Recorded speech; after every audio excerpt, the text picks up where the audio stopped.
हैदराबाद मुक्ती संग्रामाच्या धगधगत्या यज्ञात आहुती दिलेल्या नरवीर स्वातंत्र्य वीरांना, भूमिगतांना, वीरांगणांना कोटी कोटी प्रणाम आणि श्रद्धांजली असे झुंजलो आम्ही.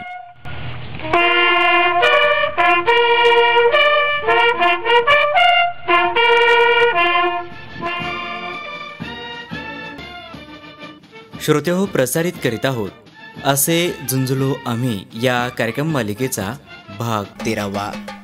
मराठवाड्यातील प्रतिसरकार, मुक्तापूर स्वराज्य. संशोधन आणि लेखन प्राध्यापक डॉक्टर सतीश कदम. निवेदन संजय मैंदर्गे, कृपा सांजेकर.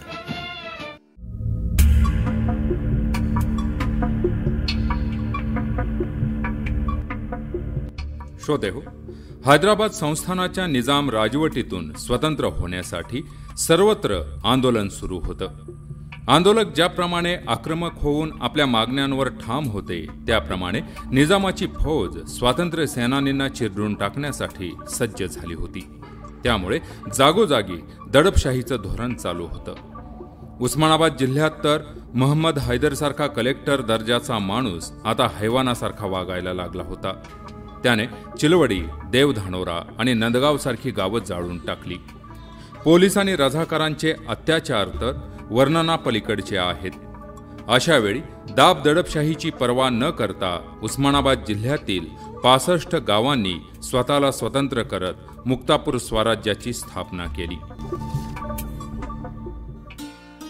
श्रोते हो, या 65 गावाचा आढावा घेतल्यास उस्मानाबाद जिल्ह्यातील ही गावं आता माढा, परंडा, उत्तर सोलापूर आणि मोहोळ तालुक्यात मोडतात. आजच्या उस्मानाबाद तालुक्यातील बार्शीकडील गावासह परंड्यापासून ते मोहोळपर्यंतची गावं या मुक्तापूर स्वराज्यात होती. यामध्ये माढा तालुक्यातील जामगावसह सासुरे, इर्ले, उंडगाव, वाळूज, देगाव, भोयरे, नान्नज, मसले चौधरी, चिलवडी, कौडगाव, काटी, सावरगाव, अपसिंगा, राघोचीवाडी, जुनोनी, झरेगाव, वरवंटी, गावसूद, पिंपरी, सुरडी, बेगडा, कामठा इत्यादी गावांचा समावेश होता. त्यामुळे हैदराबाद संस्थानच्या अगोदरच या लोकांनी स्वतःला स्वतंत्र करून हैदराबाद संस्थानात रामराज्याची कल्पना राबवली. ही अभिमानाची गोष्ट आहे. उस्मानाबाद जिल्ह्याचे काँग्रेसचे प्रमुख श्रीयुत फुलचंद गांधी, बाबासाहेब परांजपे यांनी स्वतः मुक्तापूर स्वराज्यातील प्रत्येक गावांना भेटी देऊन तिथल्या परिस्थितीचा आढावा घेतला.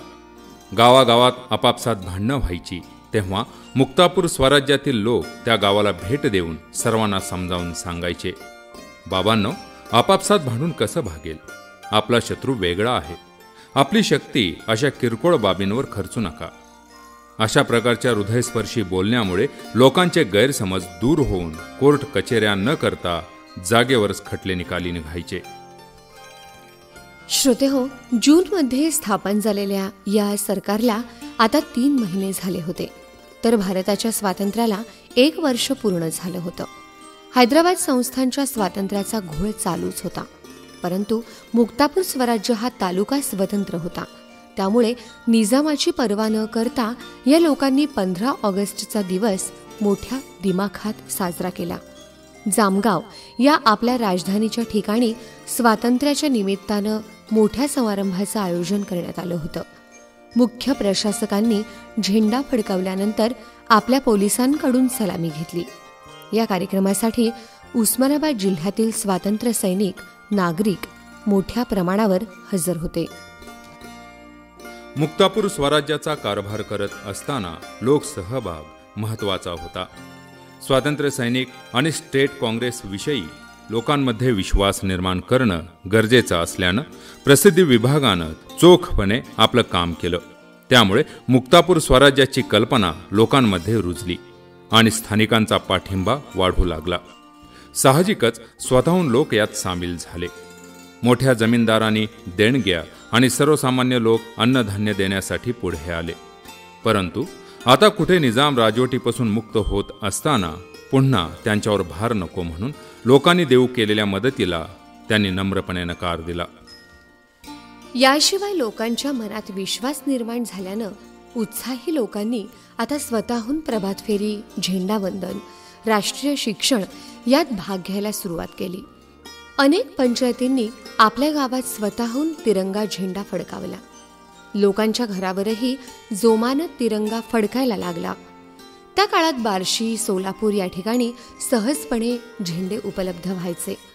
निजामाच्या प्रार्थनेऐवजी आता वंदे मातरम आणि रघुपती राघव राजाराम म्हणताना मुलांच्या आवाजानं जोर धरला. गाव आणि शाळा प्रभात फेऱ्यातून निघालेल्या घोषणांनी दुमदुमून गेली. स्वातंत्र्याला पोषक वातावरण आणि ध्येयवेडी माणसं मिळाली होती. आज भावाला भाऊ खपत नाही, परंतु त्या काळी जामगावच्या विठ्ठलरावांनी आपल्यातला खराखुरा पाटील जिवंत ठेवला. किल्ल्यासारखा वाडा स्वराज्यासाठी बहाल केला. शेतीवाडीच नाही तर बायका मुलांचा त्याग करून अनेक स्वातंत्र्य सैनिकांनी जगाच्या प्रपंचात उडी घेतली. मनोहर टापरे आणि भगवानराव तोडकरी सारखी माणसं तर स्वातंत्र्याशिवाय लग्नच करायचं नाही म्हणून नवस करून बसली होती. मला सवड नाही म्हणायलाही आता सवड नव्हती, कारण त्यांना माहीत होतं की आवड असली की सवड मिळते आणि सवड मिळाली की कुठलंही काम अवघड नाही. श्रोतेहो, स्वातंत्र्य संग्रामाच्या गोष्टी आज आपण सहजपणे ऐकतो, पण हे वाटतं तेवढं सोपं नाही. आज लोकशाही असूनही न पटणाऱ्या गोष्टी बोलायची चोरी असते आणि आपलं धाडसही होत नाही. मग त्यावेळी तर चोर, कोतवाल, पोलीस सर्व काही आपल्याच हातात ठेवणाऱ्या निजाम राजवटीच्या विरोधात ज्यांनी धाडस केलं, खरंच त्यांच्या पुढं नतमस्तक झालं तरी कमीच आहे. एक वेळ इंग्रजासारख्या लोकशाहीवाद्यांच्या विरोधात आंदोलन करणं सोपं होतं, परंतु बळाच्या जोरावर ज्यांनी जनतेच्या भावना चिरडून टाकल्या त्यांच्या विरोधात अहिंसक आंदोलन करून भागणार नव्हतं. गांधीजीची भाषा निजाम राजवटीच्या पचनी पडणारी नव्हती. त्यांना भगतसिंहासारखे तोडीचं उत्तर हवं होतं. श्रोतेहो, त्यामुळे हैदराबाद मुक्ती संग्रामाचा लढा हा सशस्त्र क्रांतीचा लढा म्हणून लढला गेला आणि मुक्तापूर स्वराज्याची स्थापना झाली. आता आपण मुक्त झालोत ही भावना लोकांच्या मनात रुजवायची होती. मग शासनाची विश्वासार्हता तेवढीच महत्वाची होती. नाही म्हटलं तरी निजाम शासनाचा जरब होता, परंतु आता आपण मुक्त झालोत म्हणून उपद्रवींचा त्रास होणं स्वाभाविक होतं. यावर उपाय म्हणून गावागावात किसान दलाची स्थापना करण्यात आली. युवकांनी आपल्या हद्दी ठरवून रात्रंदिवस जागता पहारा ठेवला. याकरिता जबाबदार लोकांनी आपल्या भागाचा आढावा घेऊन त्याचा अहवाल केंद्रीय समितीकडे पाठवणं बंधनकारक होतं. श्रोतेहो, मुक्तापूर स्वराज्याची स्थापना झाली असली तरी त्यांचा कारभार हा स्टेट काँग्रेसच्या मार्गदर्शनाखाली सुरू होता. त्यामुळे रोजच्या रोज हिशोब लिहिणं आणि इतरही हालचालीची माहिती केंद्राकडे पाठवणं बंधनकारक होतं. यात सुसूत्रता यावी म्हणून प्रत्येक जिल्ह्याकरिता एक प्रशासकीय कार्यालय नेमण्यात आलं. उस्मानाबादकरिता फुलचंद गांधी हे मुख्य प्रशासक म्हणून काम पाहत होते. कारभार करताना प्रशासनानं ठरवून दिलेल्या सूचनांचं पालन करणं गरजेचं होतं. याकरिता स्टेट काँग्रेसनं काही नियम घालून दिले होते. सर्वांनी याचं पालन करणं बंधनकारक होतं. कारभाराची संहिता याप्रमाणे होती. जिल्ह्याचा प्रमुख आपल्यातून एकाला गटप्रमुख म्हणून नियुक्त करेल. त्याने ग्रामपंचायत आणि किसान दलाची स्थापना करून कारभार करण्याची जबाबदारी त्याच्यावर सोपवण्यात आली. आपल्या भागात कोणत्याही प्रकारचं समाजविघातक कार्य घडणार नाही आणि आपल्या लोकांकडूनही तशी चूक होणार नाही याची गटप्रमुखाने विशेष काळजी घ्यावी. पुढचा नियम होता, कुठल्याही प्रकारचा निधी सक्तीनं वसूल करणार नाही याविषयी तंबी देण्यात यावी. स्वतंत्र होण्यापूर्वी रझाकारांनी किंवा अन्य कोणी जबरदस्तीनं कुठल्याही शेतकऱ्यांच्या जमिनी किंवा इतर स्थावर हिरावून घेतले असेल तर ते शेतकऱ्यांना परत करून द्यावेत. आपल्या भागात फंद फितुरी करणारे लोक राहणार नाहीत याची काळजी घ्यावी आणि त्यांचा योग्य तो बंदोबस्त करावा. श्रोतेहो, निजामाची यंत्रणा तशी कायम झोपलेली नव्हती. पोलीस आणि गुप्तचर यंत्रणा रात्रंदिवस कामाला लागली होती. मुंबईच्या नॅशनल स्टँडर्ड या इंग्रजी नियतकालिकाने प्रति सरकारच्या कामकाजाची सविस्तर बातमी प्रसिद्ध केलेली होती. त्यामुळे वरिष्ठ पातळीपर्यंत याचा अहवाल पाठवला गेला आणि त्यात मुक्तापूर स्वराज्य स्थापनच केलं गेलं नाही अशा प्रकारचे खोटे अहवाल सादर केले गेले. अशा स्तुती पाठकांमुळेच वरून डौलदार दिसणारे शासन आतून किती पोकळ असतं याची प्रचिती येते. ज्या औरंगजेबाला मराठ्यांच्या गनिमी काव्यातील इंगित उमजलं नाही तिथं आसिफजाही घराण्याची काय कथा. नाही म्हटलं तरी निजाम राजवटीतल्या 16 जिल्ह्यांपैकी उस्मानाबादचा कलेक्टर मोहम्मद हैदर हा सर्वात कडक आणि क्रूर होता. त्यामुळे हैदराबाद मुक्तीसंग्रामात सर्वाधिक नुकसान हे उस्मानाबाद जिल्ह्याचं झालं आहे. किरकोळ कारणासाठी बंदुकीची गोळी घालणारा आणि गावच्या गावं पेटून देणारा हा कलेक्टर मुक्तापूर स्वराज्याकडे का फिरकला नाही. स्वराज मुक्तापूर म्हटलं की रामराज्य. आजारी पडलं तर थेट डॉक्टर मंत्री आपल्या दारात. अन्याय झाला तर फक्त तक्रार करा, न्याय आपल्या दारात. कुण्या बहिणीला भाऊ नाही म्हणून कोसत बसण्याची आता गरज नव्हती. कारण किसान दलाचा प्रत्येक स्वयंसेवक आता तिच्या मागे भावासारखा उभा होता. म्हणून शेकडो वर्षानंतर पुन्हा एकदा गाडीला तट्ट्या लावून नवी नवरी माहेरहून सासरला आणि सासरहून माहेरला बिनधास्तपणे जाऊ लागली. रझाकर असो की रझाकरी वृत्ती असो, इथं दोघांनाही थाराण होता. बैलगाडीच्या धुराळ्याप्रमाणे हे केव्हाच हवेत उडून गेले होते. जिथं वाईट विचारांचा सफाया झाला तिथं वाईट माणसं तर कुठून भेटणार.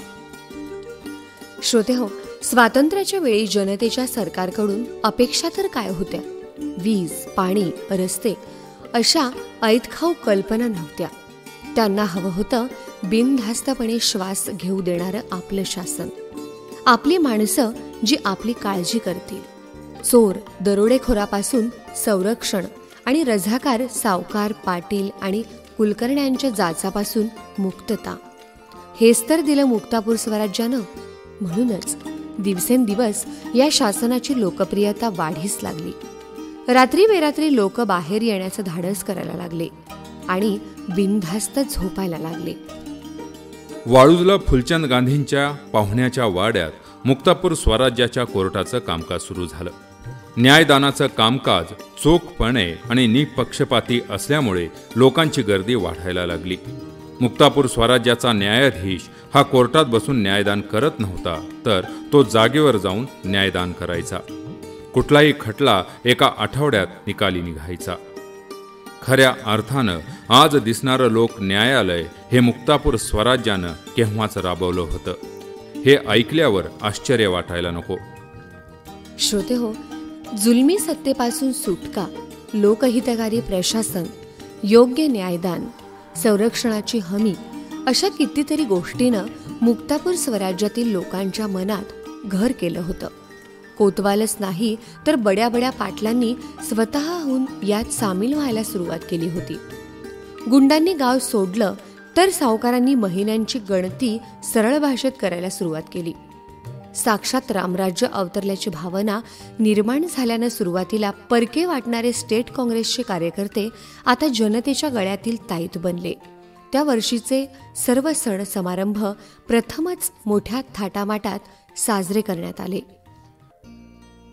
बार्शी भागातील कॅम्प बंद करून या लोकांनाही आता मुक्तापूरच्या स्वराज्यात सामील करून घेण्यात आलं. त्यामुळे खर्चात कपात तर झालीच, शिवाय स्वराज्याच्या दृष्टीनं हे एक पुढचं पाऊल होतं.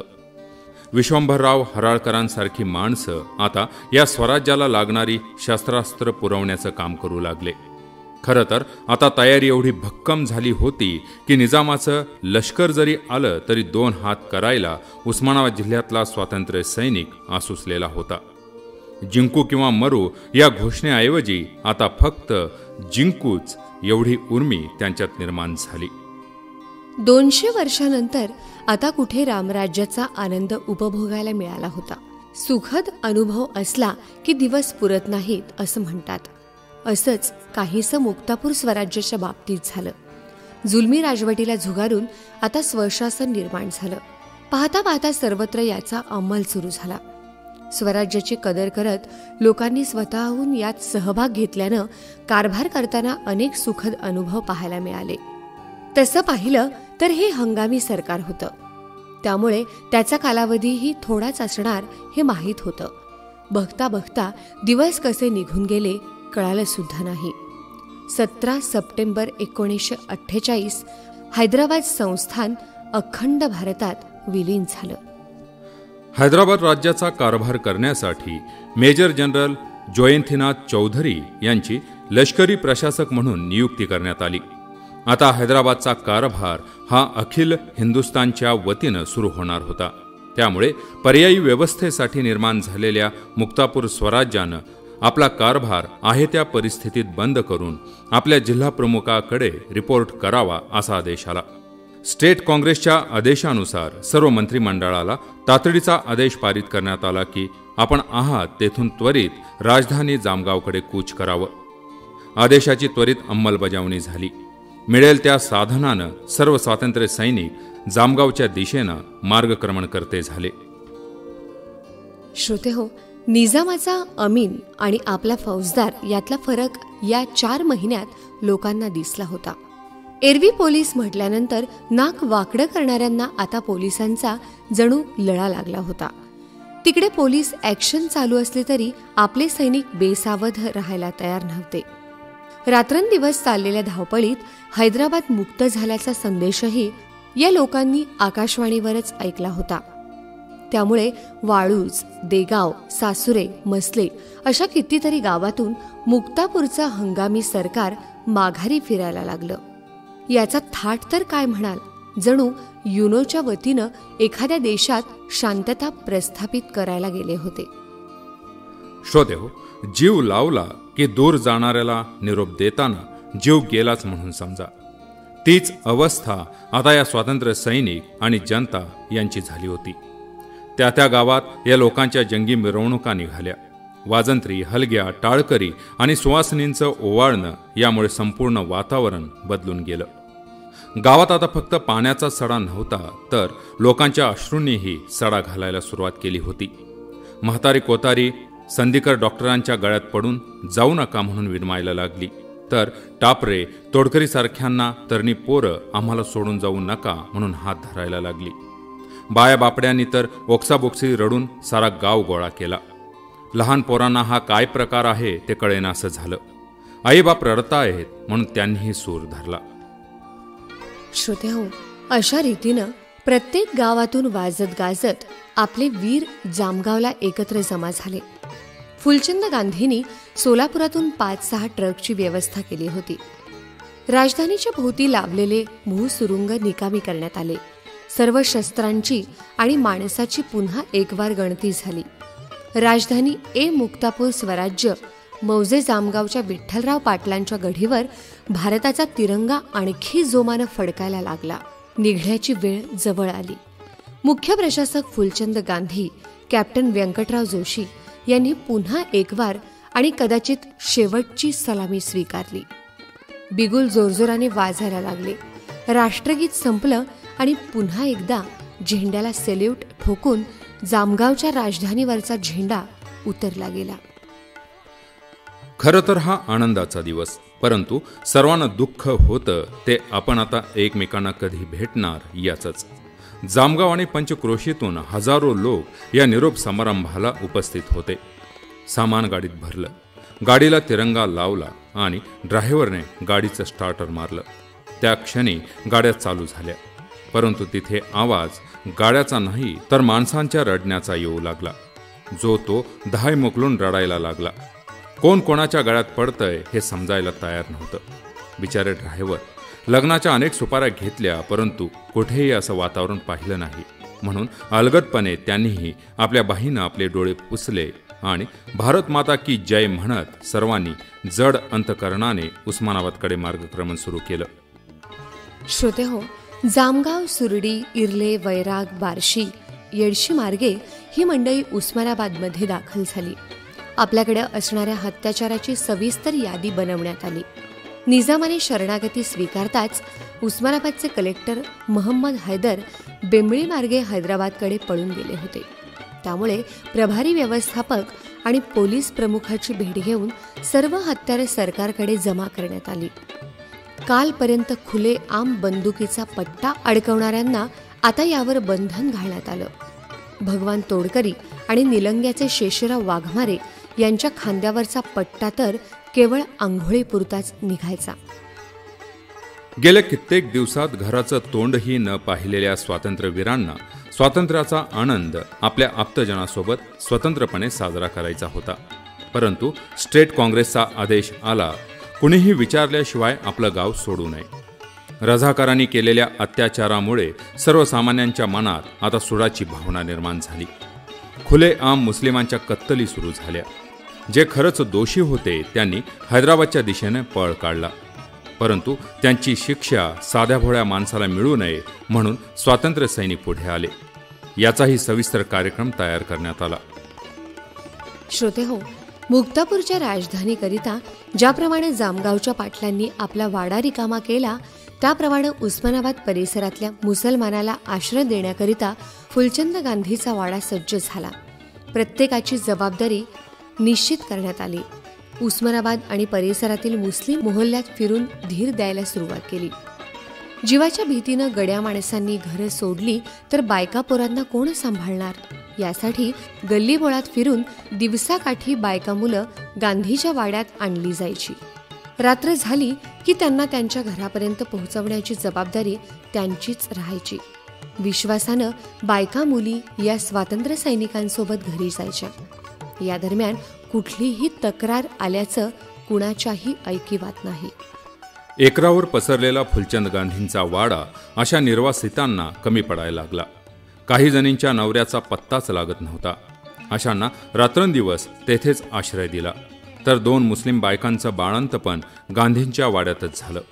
यातून हा लढा हिंदू मुस्लिम नव्हता तर प्रवृत्तीविरोधात होता हे स्पष्ट होतं. कोणाचं डोकं कोठे चालेल हे कधी सांगता येत नसतं. फुलचंद गांधी आता मुस्लिमांना वाचवायला निघाले म्हणत काही कर्मठवाद्यांनी त्यांच्या घरावर हल्ला केला. परंतु रामभाऊ जाधव, भगवान तोडकरी, मनोहर तोडकरी यांच्यापुढे अशा लोकांचं काही चाललं नाही.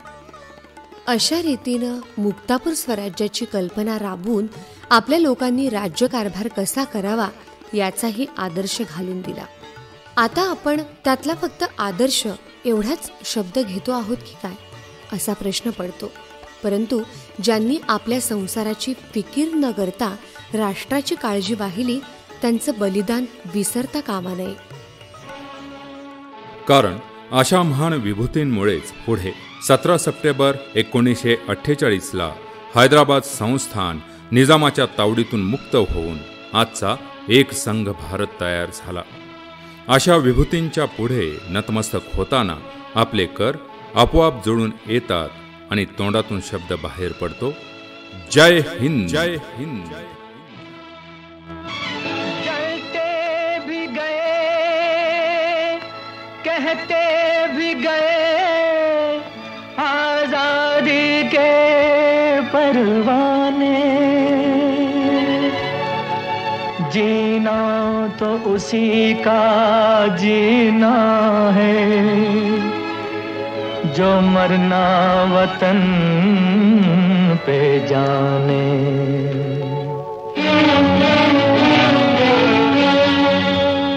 ऐ वतन हमको तेरी कसम, तेरी राहों में जहाँ तक लुटा जाएंगे. भूल क्या चीज है तेरे कदमों पे हम भेंट अपने सरों की चढ़ा जाएंगे. ऐ वतन हमको तेरी कसम, तेरी राहों में जहाँ तक लुटा जाएंगे. ऐ वतन, ऐ वतन.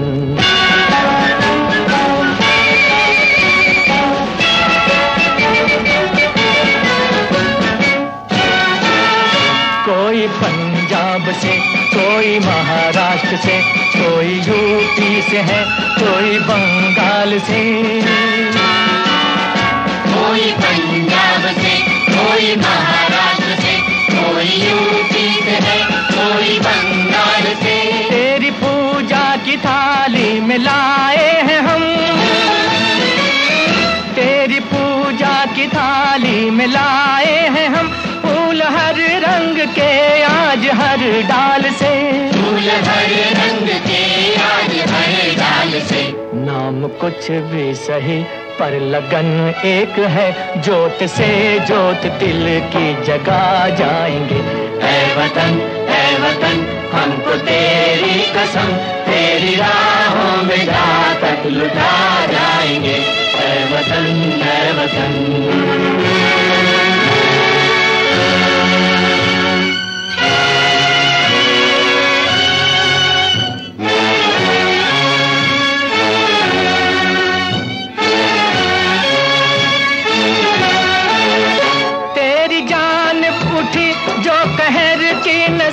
उस नजर को झुका के ही दम लेंगे हम,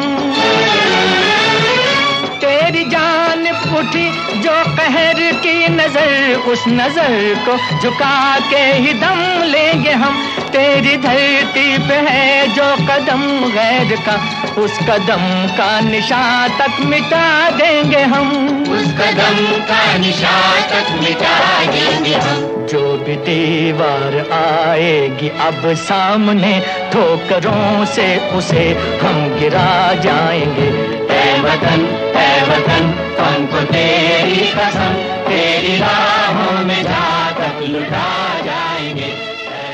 श्रोतेहो, आत्ताच आपण ऐकलात असे झुंजलो आम्ही या कार्यक्रम मालिकेचा भाग 13वा। मराठवाड्यातील प्रतिसरकार मुक्तापूर स्वराज्य। संशोधन आणि लेखन प्राध्यापक डॉक्टर सतीश कदम। निवेदन संजय मैंदर्गे, कृपा सांजेकर।